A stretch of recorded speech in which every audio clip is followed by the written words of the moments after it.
Corona virus महामारी से लड़ने के लिए वैक्सीन आने की संभावना बढ़ते ही देश में टीकाकरण अभियान चलाने की तैयारी जोर पकड़ रही है। सरकार टीका देने वाले कर्मचारियों की लिस्ट बना रही है, जो अगले साल 2021 के शुरुआती महीने में 30 करोड़ देशवासियों को टीका लगाएंगे। फिर बाकी आबादी को भी सिलसिलेवार तौर पर वैक्सीन दी जाएगी। अभी सार्वजनिक क्षेत्र में 70,000 टीकाकर्मी है और निजी क्षेत्र के 30,000 टीकाकर्मियों को भी अभियान में शामिल किए जाने की संभावना है। इनमें डॉक्टर्स, नर्स और लैब टेक्नीशियन शामिल हैं, जो सार्स-कोव-2 के खिलाफ बन रही कोरोना वैक्सीन को रेगुलेटरों की स्वीकृति मिलते ही इसे लोगों को लगाना शुरू कर देंगे। आधिकारिक सूत्रों ने ये जानकारी दी। एक अधिकारी ने बताया कि एक सहयोगी के साथ कोई कुशल प्रशिक्षित टीकाकर्मी हर घंटे 20 से 25 लोगों को टीका लगा सकता है। हालांकि कोरोना वैक्सीन लगाने की रफ्तार थोड़ी कम रहेगी। 70,000 सरकारी टीकाकर्मी व्यापक टीकाकरण कार्यक्रम का हिस्सा हैं। इनमें ज्यादातर कोविड टीकाकरण अभियान के पहले चरण का हिस्सा बन जाएंगे। तब स्वास्थ्य कर्मियों और अग्रिम मोर्चों पर तैनात अन्य कर्मियों को टीके लगाए जाएंगे। दुनिया की सबसे बड़ी वैक्सीन निर्माता कंपनी पुणे स्थित सीरम इंस्टीट्यूट ऑफ इंडिया के सीईओ आदर पूनावाला ने शनिवार को कहा कि कोरोना वैक्सीन में देरी की संभावना नहीं है। उन्होंने कहा कि कोविशील्ड के ट्रायल के नतीजे बहुत अच्छे रहे हैं। पूनावाला ने यह भी बताया कि कोविशील्ड के इमरजेंसी में इस्तेमाल की इजाजत के लिए जल्द ही अप्लाई किया जाएगा। इसका साफ मतलब है कि वैक्सीन निर्माण एडवांस्ड स्टेज में है। आदर पूनावाला ने कहा कि हम कोविशील्ड के इमरजेंसी में इस्तेमाल के लिए इजाजत की खातिर अगले 2 हफ्तों में आवेदन करने की प्रक्रिया में हैं। सीरम इंस्टीट्यूट के प्रमुख ने यह भी कहा कि कोविशील्ड के ट्रायल के नतीजे बहुत ही अच्छे रहे हैं। पीएम मोदी के सीरम इंस्टीट्यूट के दौरे पर पूनावाला ने कहा कि पीएम के साथ वैक्सीन को लेकर विस्तार से चर्चा हुई।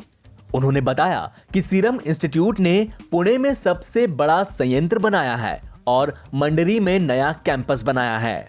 उन्होंने ये भी बताया कि पीएम को अब वैक्सीन और वैक्सीन प्रोडक्शन के बारे में बहुत सी जानकारी है। हम हैरान थे कि उन्हें पहले से ही बहुत कुछ पता था। बहुत ही कम चीजों के बारे में उन्हें विस्तार से बताना पड़ा। भारत में कोरोना वायरस संक्रमण के मामले बढ़कर 94 लाख के करीब पहुंच गए हैं, जिनमें से 88 लाख से ज्यादा लोग रिकवर हो चुके हैं। इसके साथ ही लोगों के रिकवर होने की राष्ट्रीय दर बढ़कर 93.71% हो गई है। केंद्रीय स्वास्थ्य मंत्रालय के रविवार सुबह जारी आंकड़ों के मुताबिक देश में कोरोना वायरस संक्रमण के 41,810 नए मामले सामने आने के बाद संक्रमित लोगों की कुल संख्या बढ़कर 93,52,919 हो गई। साथ ही 496 और लोगों की मौत होने के बाद मृतकों की संख्या बढ़कर 1,36,696 हो गई। देश में लगातार 19वें दिन इलाज करवा रहे मामलों की संख्या 5 लाख से कम बनी हुई है। देश में इलाज करवा रहे मरीजों की संख्या 4,53,956 है, जो कि संक्रमण के कुल मामलों का 4.83% है। देश में संक्रमण के बाद स्वस्थ हुए मरीजों की संख्या बढ़कर 88,02,267 हो गई, जिसके बाद लोगों के स्वस्थ होने की राष्ट्रीय दर 93.71% तक पहुंच गई, जबकि कोरोना वायरस के कारण मरने वालों की दर 1.46% है। पीएम मोदी ने अपने रेडियो प्रोग्राम मन की बात के जरिए नए कृषि कानूनों को लेकर किसानों का मन बदलने का फिर से प्रयास किया। उन्होंने कुछ किसानों का उदाहरण देते हुए इन कानूनों के फायदों का जिक्र किया। उन्होंने कहा कि भारत में खेती और उससे जुड़ी चीजों के साथ नए आयाम जुड़ रहे हैं। बीते दिनों हुए कृषि सुधारों ने किसानों के लिए नई संभावनाओं के द्वार भी खोले हैं। भारत में खेती और उससे जुड़ी चीजों के साथ नए आयाम जुड़ रहे हैं। बीते दिनों हुए कृषि सुधारों ने किसानों के लिए नई संभावनाओं के द्वार भी खोले हैं। बरसों से किसानों की जो मांग थी, जिन मांगों को पूरा करने के लिए किसी न किसी समय में हर राजनीतिक दल ने उनसे वायदा किया था, वो मांगे पूरी हुई है। काफी विचार विमर्श के बाद भारत की संसद ने कृषि सुधारों को कानूनी स्वरूप दिया। इन सुधारों से न सिर्फ किसानों के अनेक बंधन समाप्त हुए हैं, बल्कि उन्हें नए अधिकार भी मिले हैं, नए अवसर भी मिले हैं। ग्रेटर हैदराबाद म्युनिसिपल कॉरपोरेशन चुनाव के लिए चुनावी रैली कर रहे AIMIM प्रमुख असदुद्दीन ओवैसी ने भाजपा पर जमकर निशाना साधा। उन्होंने कहा कि यह चुनाव हैदराबाद जैसा नहीं लग रहा। ऐसा लगता है कि जैसे हम नरेंद्र मोदी की जगह PM का चुनाव कर रहे हैं। बस इस चुनाव में ट्रंप बचे हैं, उन्हें भी बुला लेना चाहिए। बीजेपी के पास ऐसा लग रहा कि ये हैदराबाद का बल्दिया कलेक्शन नहीं है, बल्कि आप और हम मिलके अब नरेंद्र मोदी को हटाकर किसी और को प्राइम मिनिस्टर बनाने वाले हैं। पूरे आ गए। कल मैं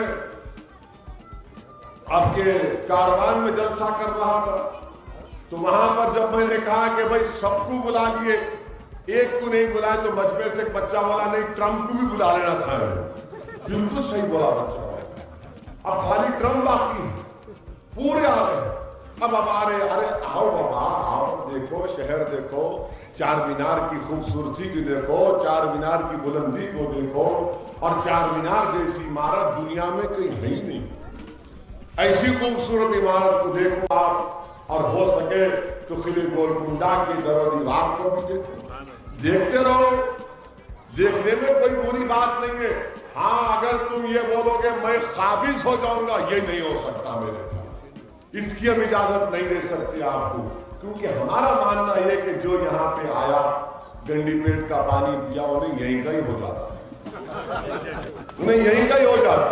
ये हमको कोई इसमें कोई शिकायत नहीं है।